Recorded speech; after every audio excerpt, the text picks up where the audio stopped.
ناظرین، آج ہم قدرت اللہ شہاب کی کتاب ماجی سے ان کا مضمون ماجی لے کر حاضر ہوئے ہیں۔ قدرت اللہ شہاب پاکستان کے ایک بہت بڑے بیوروکریٹ تھے اور بہت بڑے افسانہ نگار بھی تھے۔ ان کی آپ بیتی شہاب نامہ مشہور زمانہ ہے اور اسے ہر گھر میں ہونا بھی چاہیے۔ تو آج ان کا مضمون ماجی لے کر آپ کی خدمت میں حاضر ہوا ہوں۔ ماجی کی پیدائش کا صحیح سال معلوم نہ ہو سکا۔ جس زمانے میں لائل پور ضلع نیا آباد ہو رہا تھا، پنجاب کے ہر قصبے سے غریب الحال لوگ زمین حاصل کرنے کے لیے اس نئی کالونی میں جوک در جوک آ رہے تھے۔ عرف عام میں لائل پور، جھنگ، سرگودا وغیرہ کو بارگاہ علاقہ کہا جاتا ہے۔ اس زمانے میں ماجی کی عمر 10-12 سال تھی۔ اس حساب سے ان کی پیدائش پچھلی صدی کے آخری 10-15 سالوں میں کسی وقت ہوئی ہوگی۔ ماجی کا آبائی وطن تحصیل روپڑ، ضلع امبالہ میں ایک گاؤں منیلا نامی تھا۔ والدین کے پاس چند ایکڑ اراضی تھی۔ ان دنوں روپڑ میں دریا ستلج سے نہر سرہند کی کھدائی ہو رہی تھی۔ نانا جی کی اراضی نہر کی کھدائی میں ضم ہو گئی۔ روپڑ میں انگریز حاکم کے دفتر سے ایسی زمینوں کے معاوضے دیے جاتے تھے۔ نانا جی 2-3 بار معاوضے کی تلاش میں شہر گئے، لیکن سیدھے آدمی تھے، کبھی اتنا معلوم نہ کر سکے کہ انگریز کا دفتر کہاں ہے اور معاوضہ وصول کرنے کے لیے کیا قدم اٹھانا چاہیے۔ انجام کار صبر شکر کر کے بیٹھ گئے اور نہر کی کھدائی میں مزدوری کرنے لگے۔ انہی دنوں پرچہ لگا کہ بار میں کالونی کھل گئی ہے اور نئے آباد کاروں کو مفت زمین مل رہی ہے۔ نانا جی اپنی بیوی، 2 بیٹوں اور 1 بیٹی کا کنبہ ساتھ لے کر لائل پور روانہ ہو گئے۔ سواری کی توفیق نہ تھی، اس لیے پا پیادہ چل پڑ کھڑے ہوئے۔ 1.5-2 مہینے کی مسافت کے بعد جڑاوالا پہنچے۔ پا پیادہ چلنے اور محنت مزدوری کی مشقت سے سب کے جسم نڈھال اور پاؤں سوجے ہوئے تھے۔ یہاں پر چند ماہ قیام کیا۔ نانا جی دن بھر غلہ منڈی میں بوریاں اٹھانے کا کام کرتے، نانی چرخہ کاٹ کر سود بیچتی اور ماں جی گھر سنبھالتی، جو ایک چھوٹے سے جھونپڑے پر مشتمل تھا۔ انہی دنوں بقرعید کا تہوار آیا۔ نانا جی کے پاس چند روپے جمع ہو گئے تھے۔ انہوں نے ماں جی کو 3 آنے بطور عیدی دیے۔ زندگی میں پہلی بار ماں جی کے ہاتھ اتنے پیسے آئے تھے۔ انہوں نے بہت سوچا، لیکن اس رقم کا کوئی مصرف ان کی سمجھ میں نہ آ سکا۔ وفات کے وقت ان کی عمر 80 برس کے لگ بھگ تھی، لیکن ان کے نزدیک 100 روپے، 10 روپے، 5 روپے کے نوٹوں میں امتیاز کرنا آسان کام نہ تھا۔ عیدی کے 3 آنے کئی دن ماں جی کے دوپٹے کے کونے میں بندھے رہے۔ جس روز جڑاوالا سے رخصت ہو رہی تھی، ماں جی نے 11 پیسے کا تیل خرید کے مسجد کے چراغ میں ڈال دیا۔ باقی 1 پیسہ اپنے پاس رکھا۔ اس کے بعد جب کبھی 11 پیسے پورے ہو جاتے، وہ فوراً مسجد میں تیل بھجوا دیتی۔ ساری عمر جمعرات کی شام کو اس عمل پر بڑی وزیداری سے پابند رہیں۔ رفتہ رفتہ بہت سی مسجدوں میں بجلی آ گئی، لیکن لاہور اور کراچی جیسے بڑے شہروں میں بھی انہیں ایسی مسجدوں کا علم رہتا تھا جس کے چراغ اب بھی تیل سے روشن ہوتے تھے۔ وفات کی شب بھی ماں جی کے سرہانے ململ کے رومال میں بندھے ہوئے چند آنے موجود تھے۔ غالباً یہ پیسے بھی مسجد کے تیل کے لیے جمع کر رکھے تھے، کیونکہ وہ جمعرات کی شب تھی۔ ان چند آنوں کے علاوہ ماں جی کے پاس نہ کچھ اور رقم تھی، نہ کوئی زیور اسباب۔ دنیا میں ان کے پاس گنتی کی چند چیزیں تھیں: 3 جوڑے سوتی کپڑوں کے، 1 جوڑا دیسی جوتا، 1 جوڑا ربر کے چپل، 1 اینک، 1 انگوٹھی جس میں 3 چھوٹے چھوٹے فیروزے جڑے ہوئے تھے، 1 جائے نماز، 1 تسبیح، باقی اللہ اللہ۔ پہننے کے 3 جوڑوں کو وہ خاص اہتمام سے رکھتی۔ 1 زیب تن، دوسرا اپنے ہاتھوں سے دھو کر تکیے کے نیچے رکھا ہوتا تاکہ استری ہو جائے، تیسرا دھونے کے لیے تیار۔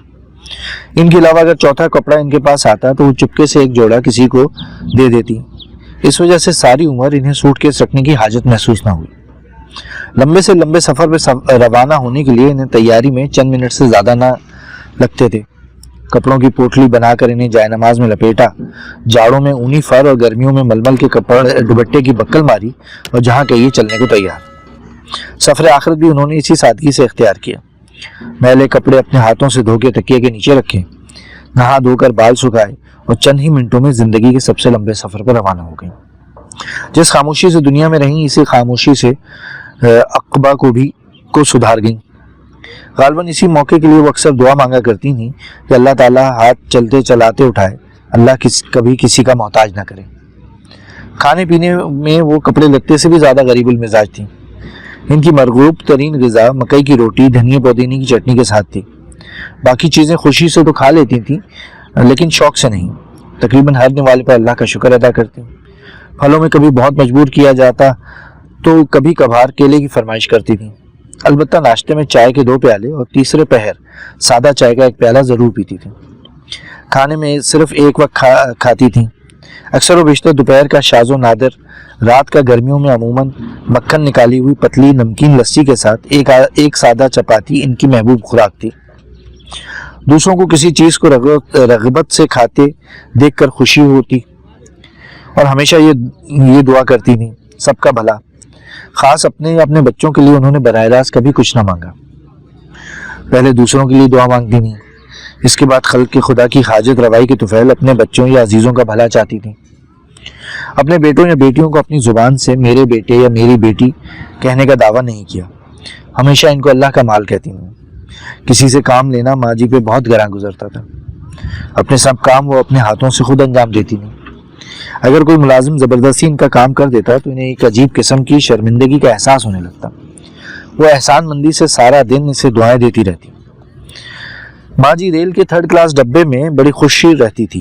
ہم سفر عورتوں اور بچوں سے فوراً گھل مل جاتے۔ سفر کی تکان اور راستے کی گرد و غبار کا ان پر کچھ اثر نہ ہوتا۔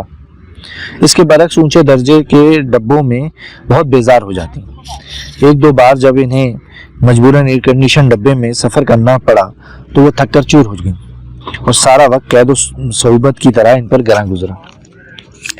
کبھی کبھار پرانی یادوں کو تازہ کرنے کے لیے ماں جی بڑے معصوم فخر سے کہا کرتی تھیں، ان دنوں میرا تو گاؤں میں نکلنا تک 2 بھر ہو گیا تھا۔ میں جس طرف سے گزر جاتی لوگ ٹھٹک کر کھڑے ہو جاتے اور کہا کرتے کہ یہ خیال بخش مربع دار کی بیٹی جا رہی ہے، دیکھیے کون سا خوش نصیب اسے پیا کر لے جائے گا۔ ماں جی آپ کی نظر میں کوئی ایسا خوش نصیب نہیں تھا؟ ہم لوگ چھیڑنے کی خاطر ان سے پوچھا کرتے۔ توبہ توبہ پت، ماں جی کانوں کو ہاتھ لگاتی، میری نظر میں بھلا کوئی کیسے ہو سکتا تھا؟ ہاں میرے دل میں اتنی سی خواہش ضرور تھی کہ اگر مجھے کوئی ایسا آدمی ملے جو 2 حرف پڑھا ہو تو خدا کی بڑی مہربانی ہوگی۔ ساری عمر غالباً ایک یہی خواہش تھی جو ماں جی کے دل میں خود اپنی ذات کے لیے پیدا ہوئی۔ اس کو خدا نے یوں پورا کر دیا کہ اسی سال ماں جی کی شادی عبداللہ صاحب سے ہو گئی۔ جن دنوں ماں جی کی منگنی کی فکر ہو رہی تھی انہی دنوں عبداللہ صاحب بھی چھٹی پر گاؤں آئے ہوئے تھے۔ قسمت میں دونوں کا سنجوگ لکھا ہوا تھا، ان کی منگنی ہو گئی، 1 ماہ بعد شادی بھی ٹھہر گئی تاکہ عبداللہ صاحب دلہن کو اپنے ساتھ گلگت لے جائیں۔ منگنی کے بعد ایک روز ماں جی اپنی سہیلیوں کے ساتھ پاس والے گاؤں میں میلہ دیکھنے گئی ہوئی تھیں۔ اتفاقاً یا شاید دانستہ عبداللہ صاحب بھی وہاں پہنچ گئے۔ ماں جی کی سہیلیوں نے انہیں گھیر لیا، ہر ایک نے چھیڑ کر ان سے 5-5 روپے وصول کر لیے۔ عبداللہ صاحب نے ماں جی کو بہت سے روپے پیش کیے لیکن انہوں نے انکار کر دیا۔ بہت اصرار بڑھ گیا تو مجبوراً ماں جی نے 11 پیسے کی فرمائش کی۔ اتنے بڑے میلے میں 11 پیسے لے کر کیا کرو گی؟ عبداللہ صاحب نے پوچھا۔ اگلی جمعرات کو آپ کے نام سے مسجد میں تیل ڈلواؤں گی، ماں جی نے جواب دیا۔ زندگی کے میلے میں بھی عبداللہ صاحب کے ساتھ ماں جی کا لین دین صرف جمعرات کے 11 پیسوں تک ہی محدود رہا۔ اس سے زیادہ رقم نہ کبھی انہوں نے مانگی نہ اپنے پاس رکھی۔ گلگت میں عبداللہ صاحب کی بڑی شان و شوکت تھی۔ خوبصورت بنگلہ، وسیع باغ، نوکر چاکر، دروازے پر سپاہیوں کا پہرا۔ جب عبداللہ صاحب دورے پر باہر جاتے یا واپس آتے تو 7 توپوں کی سلامی دی جاتی تھی۔ یوں بھی گلگت کا گورنر خاص سیاسی، انتظامی اور سماجی اقدار کا حامل تھا، لیکن ماں جی پر اس سارے جاہو جلال کا ذرا بھی اثر نہ ہوا۔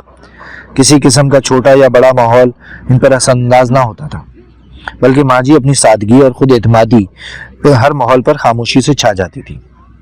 ان دنوں سر مالکم ہیلی حکومت برطانیہ کی طرف سے گلگت کی روسی اور چینی سرحدوں پر پولیٹیکل ایجنٹ کے طور پر مامور تھے۔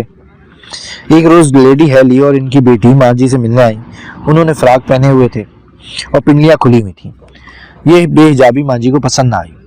انہوں نے لیڈی ہیلی سے کہا، تمہاری عمر تو جیسی گزرنی تھی گزر گئی، اب آپ اپنی بیٹی کی عاقبت تو خراب نہ کرو۔ یہ کہہ کر انہوں نے مس ہیلی کو اپنے پاس رکھ لیا اور چند مہینوں میں اسے کھانا پکانا، سینہ پرونا، برتن مانجنا، کپڑے دھونا سکھا کر ماں باپ کے پاس واپس بھیج دیا۔ جب روس میں انقلاب برپا ہوا تو لارڈ کچنسر سرحدوں کا معائنہ کرنے گلگت آئے۔ ان کے اعزاز میں گورنر کی طرف سے ضیافت کا اہتمام ہوا۔ ماں جی نے اپنے ہاتھ سے 10-12 قسم کے کھانے پکائے۔ کھانے لذیذ تھے۔ لارڈ کچنسر نے اپنی تقریر میں کہا، مسٹر گورنر، جس خانسامہ نے کھانے پکائے ہیں برائے مہربانی میری طرف سے آپ ان کے ہاتھ چوم لیں۔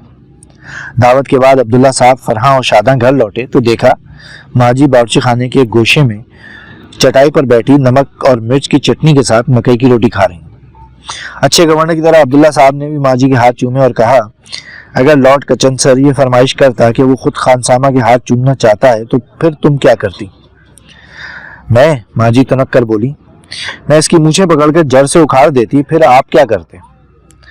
میں، عبداللہ صاحب نے ڈرامہ کیا، میں ان مونچھوں کو روئی میں لپیٹ کر وائسرائے کے پاس بھیج دیتا اور تمہیں ساتھ لے کر کہیں اور بھاگ جاتا جیسے سر سید کے ہاں سے بھاگا تھا۔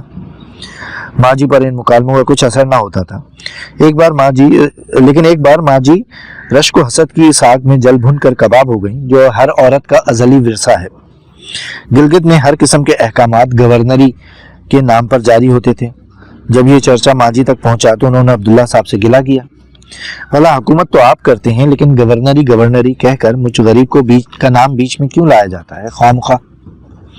عبداللہ صاحب علی گڑھ کے پڑے ہوئے تھے، رگے ظرافت پھڑک اٹھی اور بے اعتنائی سے فرمایا، بھاگوان یہ نام تمہارا تھوڑا ہے، گورنری تو دراصل تمہاری سوکن ہے جو دن رات میرا پیچھا کرتی رہتی ہے۔ مذاق کی چوٹ تھی۔ عبداللہ صاحب نے سمجھا بات آئی گئی ہو گئی، لیکن ماجی دل میں غم بیٹھ گیا۔ اس غم میں وہ اندر ہی اندر کڑنے لگی۔ کچھ عرصے بعد کشمیر کا مہاراجہ پرتاپ اپنی مہارانی کے ساتھ گلگت کے دورے پر آیا۔ ماجی نے مہارانی کو اپنے دل کا حال سنایا۔ مہارانی بھی سادہ عورت تھی، جلال میں آ گئی۔ ہائے ہائے، ہمارے راج میں ایسا ظلم! میں آج ہی مہاراج سے کہوں گی کہ وہ عبداللہ صاحب کی خبر لیں۔ جب یہ مقدمہ مہاراجہ پرتاپ سنگھ تک پہنچا تو انہوں نے عبداللہ صاحب کو بلا کر پوچھ گچھ کی۔ عبداللہ صاحب بھی حیران تھے کہ بیٹھے بٹھائے یہ کیا افتاد پڑی، لیکن جب معاملے کی تہہ تک پہنچے تو دونوں خوب ہنسے۔ آدمی دونوں ہی وزادار تھے۔ چنانچہ مہاراجہ نے حکم نکالا کہ آئندہ سے گلگت کی گورنری کو وزارت اور گورنر کو وزیر وزارت کے نام سے پکارا جائے گا۔ 1947 کی جنگ آزادی تک گلگت میں یہی سرکاری اصطلاحات رائج تھیں۔ یہ حکم نامہ سن کر مہارانی نے ماجی کو بلا کر خوشخبری سنائی کہ مہاراج نے گورنری کو دیس نکالا دے دیا ہے، اب تم دودھو نہاؤ پوتوں پھلو۔ مہارانی نے کہا، کبھی ہمارے لیے دعا کرنا۔ مہاراجہ اور مہارانی کی کوئی اولاد نہ تھی، اس لیے وہ اکثر ماجی سے دعا کی فرمائش کرتے تھے۔ اولاد کے معاملے میں ماجی کیا واقعی خوش نصیب تھی؟ یہ ایک ایسا سوالیہ نشان ہے جس کا جواب آسانی سے نہیں سوچتا۔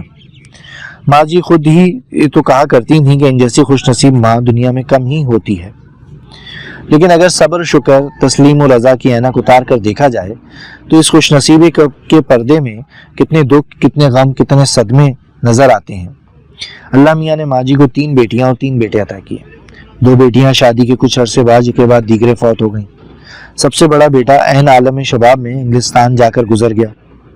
کہنے کو تو ماجی نے کہہ دیا کہ اللہ کا مال تھا، اللہ نے لے لیا، لیکن کیا وہ اکیلے میں چھپ چھپ کر خون کے آنسو رویا نہ کرتی ہوں گی؟ جب عبداللہ صاحب کا انتقال ہوا تو ان کی عمر 62 سال اور ماجی کی عمر 55 سال تھی۔ سپہر کا وقت تھا۔ عبداللہ صاحب بان کی کھردری چارپائی پر حسب معمول گاؤ تکیہ لگا کر نیم دراز تھے۔ ماجی پائنتی پر بیٹھی چاقو سے گنا چھیل چھیل کر ان کو دے رہی تھی۔ وہ مزے سے گنا چوس رہے تھے اور مذاق کر رہے تھے۔ پھر یکا وہ سنجیدہ ہو گئے اور کہنے لگے، بھاگوان، شادی سے پہلے میلے میں نے تمہیں 11 پیسے دیے تھے، کیا ان کو واپس کرنے کا وقت نہیں آیا؟ ماجی نے نئی نویلی دلہنوں کی طرح سر جھکا لیا اور گنا چھیلنے میں مصروف ہو گئیں۔ ان کے سینے میں بیک بہت سے خیال امڑ آئے، ابھی وقت کہاں آیا ہے؟ سرتاج، شادی کے پہلے 11 پیسوں کی تو بڑی بات ہے، لیکن شادی کے بعد جس طرح تم نے میرے ساتھ نباہ کیا ہے، اس پر میں نے تمہارے پاؤں دھو کر پینے ہیں، اپنی کھال کی جوتیاں تمہیں پہنانی ہیں، ابھی وقت کہاں آیا ہے میرے سرتاج؟ لیکن قضا اور قدر کے بہی خاتے میں وقت آ چکا تھا۔ پھر ماجی نے سر اٹھایا تو عبداللہ صاحب گنے کی کاش منہ میں لیے گاؤ تکیے پر سو رہے تھے۔ ماجی نے بتیرا بلایا، ہلایا، چمکارا، لیکن عبداللہ صاحب ایسی نیند سو گئے تھے جس سے بیداری قیامت سے پہلے ممکن ہی نہیں۔ ماجی نے اپنے باقی ماندہ 2 بیٹوں اور 1 بیٹی کو سینے سے لگا کر تلقین کی کہ بچہ رونا مت، تمہارے ابا جی جس آرام سے رہے تھے اسی آرام سے چلے گئے، اب رونا مت، ان کی روح کو تکلیف پہنچے گی۔ کہنے کو تو ماجی نے کہہ دیا کہ اپنے ابا کی یاد میں نہ رونا ورنہ ان کو تکلیف پہنچے گی، لیکن کیا وہ خود چوری چھپے اس خاون کی یاد میں نہ روئی ہوں گی جس نے 62 سال کی عمر تک انہیں ایک الہڑ دلہن سمجھا اور جس نے گورنری کے علاوہ کوئی اور سوکن ان کے سر پر لا کر نہیں بٹھائی۔ جب وہ خود چل دیں تو اپنے بچوں کے لیے ایک سوالیہ نشان چھوڑ گئیں جو قیامت تک انہیں عقیدت کے بیابان میں سرگرداں رکھے گا۔ اگر ماں جی کے نام پر خیرات کی جائے تو 11 پیسے سے زیادہ ہمت نہیں ہوتی، لیکن مسجد کا ملا پریشان ہے کہ بجلی کا ریٹ بڑھ گیا ہے، تیل کی قیمت گراں ہو گئی ہے۔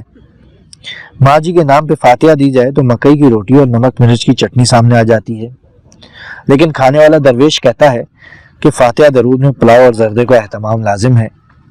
ماں جی کا نام آتا ہے تو بے اختیار رونے کو جی چاہتا ہے، لیکن اگر رویا جائے تو ڈر لگتا ہے کہ ان کی روح کو تکلیف نہ پہنچے، اور اگر ضبط کیا جائے تو خدا کی قسم ضبط نہیں ہوتا۔ امید ہے کہ آپ کو ہماری یہ کاوش پسند آئی ہوگی۔